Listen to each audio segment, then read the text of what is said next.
Hello everyone and Assalamu alaikum everyone. Welcome to Nishana's Tasty Hut.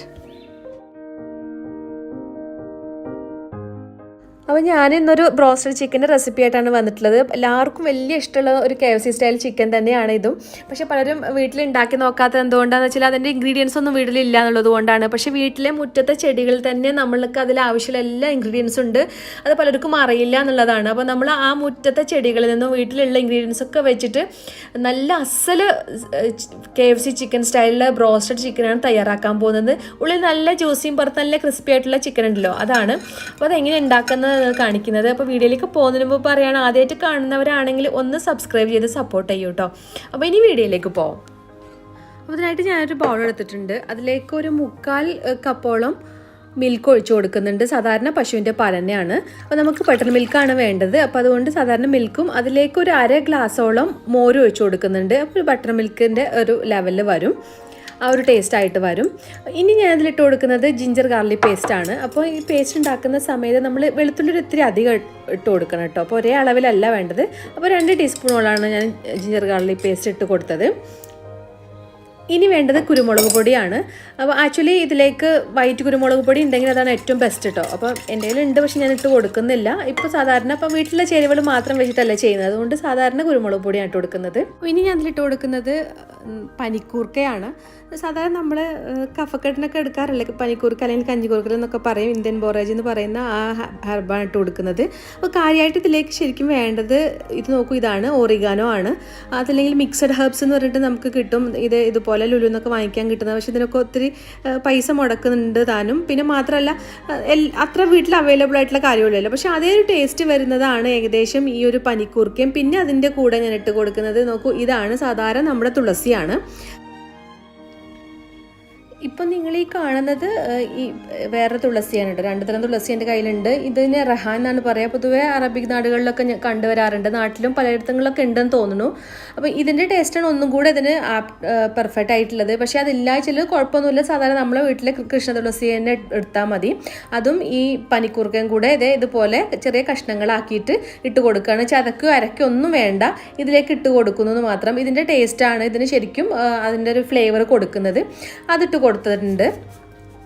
ഇനി ഇത് ആവശ്യത്തിന് ഉപ്പിട്ട് കൊടുക്കുക, അത്യാവശ്യം ഉപ്പിട്ട് കൊടുക്കുക. കാരണം നമ്മൾ അതിലേക്ക് ചിക്കന് ഇട്ട് കൊടുക്കുന്നുണ്ട്. അപ്പോൾ ഞാൻ 1 കിലോ ചിക്കൻ ഉള്ളതാണ് കേട്ടോ ചെയ്തിട്ടുള്ളത്. അപ്പോൾ ഈ 1 കിലോ ചിക്കൻ ഉള്ളതൊക്കെ നന്നായിട്ട് കഷ്ണങ്ങളൊക്കെ കഴുകിയെടുത്തതിന് ശേഷം ഇതിലേക്ക് ഈ ലൈനിലേക്ക് ഇട്ട് കൊടുക്കുകയാണ്. പിന്നെ പൊതുവേ ഇവിടെയൊക്കെ ചിക്കന് ബ്രോസ്റ്റഡൊക്കെ ഉണ്ടാക്കുന്ന സമയത്ത് അതിൻ്റെ സ്കിന്നോട് കൂടിയിട്ടാണ് വരാറുള്ളത്. അപ്പോൾ സ്കിന്ന് നിർബന്ധമൊന്നുമില്ല. അപ്പോൾ ഞാനിപ്പോൾ സ്കിന്നില്ലാണ്ട്, പൊതുവേ നാട്ടിലൊന്നും അങ്ങനെ സ്കിന്ന് ഉണ്ടാവാറില്ലല്ലോ, അപ്പോൾ അതുകൊണ്ട് തന്നെ ഞാൻ സ്കിന്നില്ലാണ്ടാണ് എടുത്തിട്ടുള്ളത്. ഇനി നിങ്ങൾക്ക് സ്പൈസി ആയിട്ടുള്ളതാണ് വേണ്ടതുണ്ടെങ്കിൽ ഇത്തിരി മുളക് പൊടി ഇട്ട് കൊടുക്കാം. അതല്ല എങ്കിൽ നമ്മൾ പൊരിച്ചെടുക്കുന്ന സമയത്ത് അവസാനം ഈ കാണുന്നത് പോലെ കോട്ട് ചെയ്ത് കൊടുത്താലും മതി കേട്ടോ. അപ്പോൾ ഞാൻ കുട്ടികളൊക്കെ ഉണ്ടായതുകൊണ്ട് ഞാൻ 2 രീതിയിലും ചെയ്തിട്ടുണ്ടായിരുന്നു. നോക്കൂ, ഇതിലേക്ക് ഞാനൊരു ടേബിൾ സ്പൂണോളം സോയാ സോസ് ഒഴിച്ച് കൊടുക്കുന്നുണ്ട്. അപ്പോൾ ഇത് കയ്യിലുള്ളവർ മാത്രം ഒഴിക്കാൻ നിർബന്ധമൊന്നുമില്ല കേട്ടോ, ഉണ്ടെങ്കിൽ തീർച്ചയായിട്ടും ഒഴിക്കാം. ഇതെല്ലാം മാരിനേഷനൊക്കെ ഇപ്പോൾ റെഡി ആയിട്ടോ, എല്ലാം ചേർന്ന് റെഡിയായി. ഇത് ഫ്രിഡ്ജിൽ ഞാൻ ഒരു 12 മണിക്കൂറെങ്കിലും വെക്കണം. അപ്പം എപ്പോഴും ഞാൻ ചെയ്യുന്നത് എന്താണെന്ന് വെച്ചാൽ തലേ ദിവസം ചേരുവകളൊക്കെ ആക്കി വെച്ചതിന് ശേഷം പിറ്റേ ദിവസമാണ് പലപ്പോഴും എടുത്തിട്ട് പൊരിക്കാറുള്ളത്. അപ്പോൾ കഴിയുന്നതും നമ്മൾ അങ്ങനെ ചെയ്യാൻ ശ്രമിക്കുക. എങ്ങനെയായാലും കുറഞ്ഞതൊരു 8 മണിക്കൂറെങ്കിലും ഇത് ഫ്രിഡ്ജിൽ വെക്കണം, എങ്കിൽ മാത്രമേ ഇതിൻ്റെ ഫ്ലേവറൊക്കെ ഈ ചിക്കനിലേക്ക് പിടിക്കുള്ളൂ. അപ്പോൾ ഞാനത് തലേ ദിവസം ചെയ്ത് വെച്ചതാണ്. അതിനുശേഷം അത് ഫ്രിഡ്ജിൽ നിന്ന് എടുത്ത സമയത്ത് ഇത് ഇങ്ങനെയാണ് ഉണ്ടായിട്ടുള്ളത്. ഇതിലേക്കുള്ള കോട്ടിംഗ് മിക്സാണ് റെഡിയാക്കി എടുക്കേണ്ടത്. അതിനായിട്ട് ഞാനിവിടെ 2 കപ്പ് മൈദയാണ് ആദ്യം എടുത്തിട്ടുള്ളത്. 2 കപ്പ് മൈദ എടുക്കുന്ന സമയത്ത് ഞാൻ 1/2 കപ്പോളം കോൺഫ്ലോർ കൂടെ എടുത്തിട്ടുണ്ട്. ഇനി ഇതിലേക്ക് വേണ്ടത് കുരുമുളക് പൊടിയാണ്. അത് വൈറ്റ് കുരുമുളക് പൊടിയാണ് കേട്ടോ ശരിക്കും വേണ്ടത്. പക്ഷേ അതില്ല എങ്കിൽ കുഴപ്പമൊന്നുമില്ല, ബ്ലാക്ക് ആയാലും മതി. അപ്പോൾ അതുകൊണ്ട് തന്നെ ഞാൻ ബ്ലാക്കാണ് ഇട്ട് കൊടുക്കുന്നത്. പിന്നെ മെയിൻ പൊടിക്ക് വേണ്ടിയിട്ട് വൈറ്റ് എൻ്റെ കയ്യിൽ ഉണ്ടായതുകൊണ്ട് ഇട്ട് കൊടുക്കുന്നുണ്ട്. പിന്നെ വേണ്ടത് പെപ്പരിക്ക പൗഡറാണ്, ഇതാണ്. പക്ഷേ ഞാനും അതും തന്നെ എല്ലായിടത്തും അവൈലബിൾ ഇല്ലാത്തതുകൊണ്ട് സാധാരണ കാശ്മീരി ചില്ലിയാണ് ഇട്ട് കൊടുക്കുന്നത്. പിന്നെ ആവശ്യത്തിന് ഉപ്പും കൂടെ ഇട്ട് കൊടുത്തിട്ട് നന്നായിട്ടൊന്ന് മിക്സ് ആക്കി എടുക്കുന്നുണ്ട്. അപ്പം വീട്ടിലുള്ള ചേരുവകളാണല്ലോ, അതുകൊണ്ടാണ് ഞാനിതൊക്കെ എൻ്റെ കയ്യിൽ അത് ഉണ്ടായിട്ടും സാധാരണ ഇട്ട് കൊടുത്തത് കേട്ടോ. അതിനും തന്നെ ഒരു ഇത്തിരി പൊടിക്ക് വേണ്ടിയിട്ട് ഇത്തിരി പെപ്പരിക്ക പൗഡർ ഇട്ട് കൊടുത്തിട്ടുണ്ട്. അപ്പോൾ ഇനി ഇതിലുള്ള ബട്ടർ മിൽക്ക് ഒന്ന് ജസ്റ്റ് മാറ്റിയെടുക്കുന്നുണ്ട്. പിന്നീട് ഇത് നമ്മൾ ചിക്കൻ മുക്കിയെടുക്കാൻ വേണ്ടിയിട്ട് ആവശ്യം ഉണ്ടാവും. അതിലിത്തിരി കുറച്ചും കൂടി വെള്ളം കൂടെ ഉപയോഗിച്ചിട്ടാണ് കേട്ടോ ഞാൻ ഉപയോഗിച്ചിട്ടുള്ളത്. ഇത് നമ്മൾ ചിക്കൻ നമ്മൾ ഓൾറെഡി തയ്യാറാക്കി വെച്ചിട്ടുള്ള ഈ പൊടിയിലേക്ക് ഇട്ട് കൊടുക്കുകയാണ്. അപ്പോൾ ഇലകളൊക്കെ ഒന്ന് മാറ്റിയെടുക്കുന്നുണ്ട്. ഇത് നന്നായിട്ടൊന്ന് ശരിക്കും പൗഡറൊക്കെ ഒന്ന് തട്ടിയെടുക്കണം. അതിനുശേഷം നമ്മൾ ഈ ലായനിയിലേക്കൊന്ന് മുക്കിയെടുക്കണം. അപ്പം നിങ്ങൾ ഈ ലായനിനെ എടുക്കണം എന്നില്ല, സാധാരണ വെള്ളം എടുത്താലും മതി, കുഴപ്പമൊന്നുമില്ല. ഞാൻ ഈ ലായനിലേക്ക് ഇത്തിരി കുറച്ച് ഒന്ന് നിറപ്പിക്കാൻ വേണ്ടിയിട്ട് ഇത്തിരി വെള്ളം ഒഴിച്ചിട്ടുണ്ട് താനും കേട്ടോ. അതിനുശേഷം ഇത് വീണ്ടും ഒന്നുകൂടെ കോട്ട് ചെയ്യുന്നുണ്ട്. അപ്പോൾ ഈ സമയത്ത് കോട്ട് ചെയ്യുന്ന സമയത്ത് നമ്മൾ നന്നായിട്ടൊന്ന് പ്രസ്സായിട്ട് തന്നെ കോട്ട് ചെയ്തെടുക്കുക കേട്ടോ. എങ്കിൽ മാത്രമേ നമുക്ക് പുറത്തൊരു ക്രിസ്പിയൊക്കെ ആയിട്ട് നിൽക്കുകയുള്ളൂ. അത്യാവശ്യം നിങ്ങൾ കണ്ടിട്ടില്ല, ഇപ്പോൾ ബ്രോസ്റ്റഡ് ചിക്കനൊക്കെ ഉണ്ടാകുമ്പോൾ കാണാൻ പുറത്തൊക്കെ ഇത്തിരി ക്രിസ്പിനെസ്സൊക്കെ ഉണ്ടാവുമല്ലോ. അപ്പോൾ അതിന് വേണ്ടിയിട്ടാണ് അങ്ങനെ ചെയ്യുന്നത്. ജസ്റ്റ് ഒന്ന് മുക്കിയെടുക്കുകയാണെങ്കിൽ അത്രത്തോളം ആ ഒരു ഭംഗി വരില്ല. അപ്പോൾ നമുക്ക് ഇതിൽ കാണുന്നത് പോലെ ഇപ്പോൾ ഇങ്ങനെ കണ്ടത്. ഇനി ഇത് പൊരിക്കുന്ന സമയത്ത് പുറത്ത് നന്നായിട്ട് കോട്ടിംഗ് ഒക്കെ നല്ല ഭംഗിയായിട്ട് വരും. ഒരു അസൽ KFC ചിക്കൻ പോലെ തന്നെ വരും.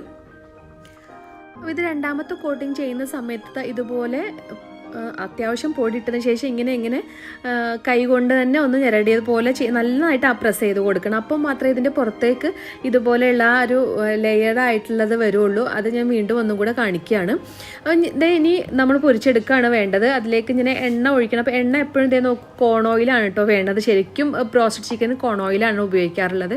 പക്ഷേ നമ്മുടെ നാട്ടിലത് എത്ര അവൈലബിൾ ഇല്ലാത്തതുകൊണ്ട് ഞാൻ സാധാരണ സൺഫ്ലവർ ഓയിലാണ് ഒഴിച്ചു കൊടുക്കുന്നത്. ഇനി ഇതിലേക്ക് ഇതിട്ട് കൊടുക്കുന്നുണ്ട്. ഇനി പൊരിച്ചെടുക്കുകയാണ് ചെയ്യുന്നത്. പൊരിച്ചെടുക്കുന്ന സമയത്ത് നല്ല ചൂടുള്ള എണ്ണയിലേക്ക് ഇട്ടതിന് ശേഷം പിന്നെ അതൊന്ന് തീയൊന്ന് കുറച്ച് കൊടുക്കണം കേട്ടോ. അപ്പോൾ ചെറിയ തീയിൽ വേകാൻ വേണ്ടിയിട്ട്, എന്നാൽ മാത്രമേ ഉള്ളിലൊക്കെ നന്നായിട്ട് വെന്ത് കിട്ടുകയുള്ളൂ. പിന്നെ നമ്മൾ എപ്പോഴും എണ്ണ ഇങ്ങനെ മുക്കി പൊരിക്കുന്നത് പോലെ അത്യാവശ്യം വേണം കേട്ടോ. നമുക്കപ്പം ഏകദേശം ആയി വന്നിട്ടുണ്ട്. ഉള്ളൊക്കെ നല്ലപോലെ വെന്ത് വന്നിട്ടുണ്ട്. പുറത്ത് നിങ്ങൾക്ക് കാണുമ്പോൾ തന്നെ മനസ്സിലാവും ആ കോട്ടിങ്ങൊക്കെ എത്ര നല്ല ക്രിസ്പി ആയിട്ടാണ് കിട്ടിയിട്ടുള്ളത് എന്നുള്ളത്. ഇതിൻ്റെ സൗണ്ട് കൂടെ കേട്ടപ്പോൾ നിങ്ങൾക്ക് മനസ്സിലായിട്ടുണ്ടാവും.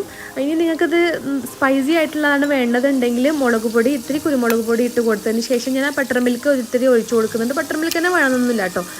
എന്നിട്ട് ഇത് ചിക്കനിലേക്ക് ഇങ്ങനെ കോട്ടിങ് ഇതുപോലെ ചെയ്ത് കൊടുക്കുക. അതിന് ശേഷം നമ്മൾ മാവിലിട്ട് സാധാരണ മറ്റ് ബ്രോസ്റ്ററൊക്കെ ചെയ്തതുപോലെ ചെയ്തതിന് ശേഷം പൊരിച്ചു എടുക്കുന്നത് കേട്ടോ. ഇതാണിപ്പോൾ ഇത് അങ്ങനെ ചെയ്തെടുക്കാം.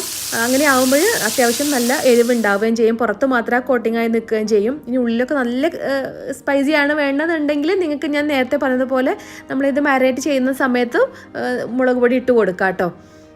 ഇങ്ങനെ ആകുമ്പോൾ രണ്ടും ചെയ്യാമല്ലോ, അതുകൊണ്ടാണ് ഇങ്ങനെ ചെയ്തിട്ടുള്ളത്. അപ്പോൾ നമ്മൾ അടിപൊളി ക്രിസ്പി ആയിട്ട് അതിൻ്റെ ജ്യൂസി ആയിട്ടുള്ള ഉള്ളിലൊക്കെ നല്ല ജ്യൂസി ആയിട്ടാണ് കിടക്കുന്നത് ഉള്ള നല്ല ബ്രോസ്റ്റഡ് ചിക്കൻ ഇവിടെ റെഡി ആയിട്ടുണ്ട്. നിങ്ങൾക്ക് എന്തായാലും ഇഷ്ടമാവുമെന്ന് വിചാരിക്കുകയാണ്. ഒരു പക്ഷേ യൂട്യൂബിൽ ആദ്യമായിട്ടായിരിക്കും ഇങ്ങനെ തുളസി കതിരും അതുപോലെ നമ്മുടെ പനിക്കൂർക്കൊക്കെ ഇട്ടിട്ടൊരു ബ്രോസ്റ്റഡ് ചെയ്യുന്നത്. പക്ഷേ കിടിലൻ ടേസ്റ്റാണ്. തീർച്ചയായിട്ടും നിങ്ങൾ ഉണ്ടാക്കി നോക്കിയിട്ട് അഭിപ്രായങ്ങൾ പറയണം. അപ്പോൾ ഇനി പുതിയ വീഡിയോസായിട്ട് വീണ്ടും കാണാം. Once again it's me Nishana. Thank you so much.